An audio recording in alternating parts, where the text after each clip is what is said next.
Et démarrons directement avec le Bulgarian Split Squat qui est le premier mouvement de notre renforcement musculaire. Pour ça, vous allez vous asseoir sur une chaise, un banc, ce qui est confortable pour vous. Vous allez mettre un pied devant l'autre, ramener le premier pied devant le deuxième et à partir de là, vous allez faire une fente vers le bas, restez juste bien gainé au niveau des abdos sans trop vous pencher en avant, un petit peu c'est ok.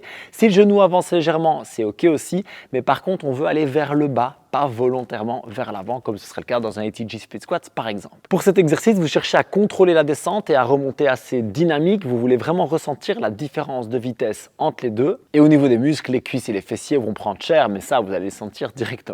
Et ce renfort, on va le garder simple, on va le combiner avec un seul autre exercice qui va être le arc hollow au sol, que vous pouvez aussi faire sur un banc si vous en avez un, je vais vous donner l'option juste après. Pour ça, vous vous couchez à plat ventre, vous venez contracter les fessiers et garder les jambes hyper tendues qui vont du coup décoller légèrement. Si elles sont un peu écartées, c'est très bien aussi. Et à partir de là, vous allez prendre 3 positions de bras et choisir celle que vous préférez. Vous pouvez le faire avec les bras le long du corps, ce qui va vous permettre d'un petit peu plus ressentir les dorsaux. Vous pouvez le faire avec les bras en croix, ce qui va vous permettre de ressentir entre les omoplates et l'arrière des épaules aussi. Et puis, vous pouvez le faire avec les bras tendus loin devant, ce qui ressemble plus à une position de arc hollow en gymnastique de CrossFit, ce qui va aussi du coup renforcer votre capacité à le faire à la cage si ça vous intéresse. Et le format de ce renfort, il va être très simple. On va faire entre 8 et 12 reps par jambe au Bulgarian Split Squat, directement enchaîné avec 20 à 30 secondes de arc hollow où là, vous allez vraiment chercher à mettre de la tension. Le but n'est pas de rester et juste d'attendre que ça passe, mais vraiment de sentir vos fessiers et les muscles que vous avez choisis dans le haut du dos d'activer. Vous voulez vraiment contracter ces muscles volontairement pendant chaque seconde. Si c'est 20 secondes, c'est déjà super bien. Si vous voulez aller un peu plus loin, c'est cool aussi. Vous enchaînez vraiment les deux exercices. Ça, c'est important dans ce renfort. Donc, on fait jambe droite, jambe gauche ou l'inverse et puis directement le arc hollow. Et là, vous pouvez prendre 1 minute à 1 minute 30 de repos. Mais 1 minute, si vous y parvenez, ce serait super cool et on part pour 4 tours. Bon là, clairement, je vous recommande de prendre 4-5 minutes de repos et puis de passer sur le workout que je vais vous expliquer après. Et de toute façon, il faudra faire un tour d'essai. Vous allez voir. Ce workout, on va utiliser une séquence de mouvements de gymnastique très connue en CrossFit. Et pour le premier exercice, on va faire des tractions. Si vous n'avez pas de barre, pas de panique, je vous donne des options juste après. Pour les tractions, vous pouvez les faire strict ou en keeping. Et si vous êtes très avancé en CrossFit, vous pouvez les faire en butterfly, mais ce n'est pas mon option préférée. Si vous n'avez pas de barre de traction en disposition, vous êtes par exemple en vacances, essayez de voir si vous n'avez pas une branche très solide ou si vous n'avez pas une balançoire ou n'importe quoi auquel vous pouvez vous suspendre sans vous arracher trop les mains. Ça peut faire l'affaire. Sinon, moi, ce que je fais très souvent quand je suis en déplacement, je cherche une aire de jeu, genre une plaine de jeu pour enfants ou quoi, et je trouve toujours une barre en dessous de laquelle me glisser pour faire des tractions couchées. Et ça peut tout à fait remplacer les tractions verticales. Si vous êtes en déplacement ou quoi, c'est très bien aussi. À la maison, ça peut se faire sous une table. On l'a tous fait pendant le confinement, donc c'est quelque chose qui est vraiment faisable. Et si vous n'avez aucun matériel et que vous voulez faire tout au poids du corps, alors je vous invite à faire des montées en reverse plank. Pour ça, vous mettez les avant-bras au sol, les talons, vous vous couchez en fait sur le dos avec les avant-bras déjà placés au sol et vous allez monter le plus haut possible en repoussant le sol avec les avant-bras et en contractant les fesses le plus fort possible en haut. Et si vous choisissez cette option, vous allez faire exactement le même nombre que pour les tractions. Ok, deuxième exercice, plus simple, moins d'options. Push-up, on va faire des pompes que vous pouvez faire sur les pieds, que vous pouvez faire sur les genoux, ou que vous pouvez faire en appui sur une barre par exemple, ou sur un banc, ou sur ce que vous souhaitez. Dans tous les cas, le but sera de pouvoir rentrer les répétitions que je vais vous donner juste après à chaque tour.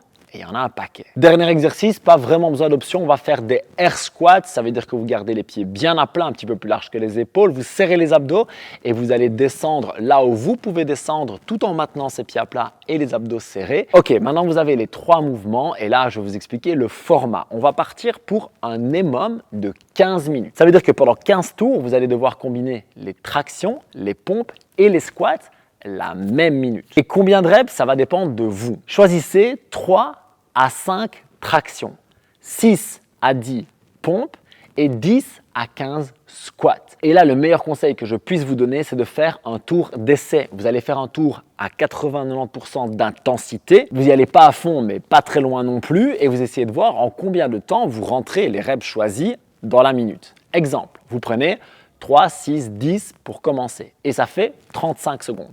Vous êtes vraiment pas mal avec ça parce que c'est le premier tour, il va y en avoir 15 et avoir 25 secondes de repos au départ, c'est plutôt cool. Et là, il va falloir adapter en fonction de votre niveau habituel sur le fait de répéter beaucoup de séries. Je vous donne un exemple. Si vous êtes quelqu'un qui est capable de tenir une bonne cadence très rythmée avec peu de repos pendant longtemps, alors vous pouvez vous permettre d'avoir le premier tour plus ou moins en 40-42 secondes. Ça peut le faire. Si à l'inverse, vous êtes quelqu'un qui est capable de faire des gros efforts, par exemple de force, etc., mais qui a des difficultés à les tenir sur les répétitions et dans le temps, où vous sentez vite vos muscles qui fatiguent, vous congestionnez beaucoup et du coup c'est difficile de tenir le coup, alors je vous recommande d'avoir plutôt 30-35 secondes pour faire votre travail et d'avoir du coup entre 25 et 30 secondes lors des premiers tours, parce que 15 tours, vous allez voir, c'est vraiment long. Pour ma part, je parvenais à faire le premier tour en 34 secondes plus ou moins et j'ai tenu ça la majorité du temps. Il y a quelques fois où je suis monté à 36, parfois 33, mais c'est majoritairement resté à 34 secondes. Et ça, c'est ce que je peux vous recommander aussi, c'est vraiment de faire chaque minute le plus vite possible et de prendre le repos restant que vous avez bien mérité et dont vous aurez bien besoin. Pour ma part, je préférais faire ça